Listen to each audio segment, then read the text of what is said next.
السلام علیکم ورحمۃ اللہ وبرکاتہ۔ اور ہم لوگ مجاہدہ کی حقیقت جو ہے وہ اس کے اوپر ڈسکس کر رہے تھے۔ حضرت مولانا محمد یعقوب صاحب نانوتوی رحمۃ اللہ علیہ السلام سے کسی نے پوچھا کہ حضرت مجاہدہ کی حقیقت کیا ہے، اور مجاہدہ میں تو بعض اوقات جائز کام بھی ترک کرنے پڑتے ہیں، تو اللہ تعالیٰ نے وہ کام حلال اور جائز قرار دیا ہوا ہوتا ہے، لیکن مجاہدہ کے اندر تو جائز کام بھی چھڑوا دیے جاتے ہیں۔ تو حضرت نانوتوی رحمۃ اللہ علیہ نے ایک مثال بیان فرمائی کہ یہ ایک ورق ہے، ایک کاغذ ہے، تم اس کا ایک کونا موڑ دو، اب ورق کو سیدھا کرو، لیکن اب سیدھا کرنا چاہو گے تو یہ سیدھا نہیں ہوگا۔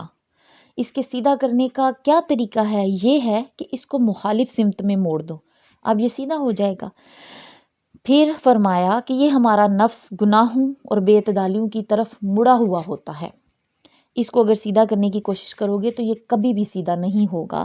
یہ اس وقت سیدھا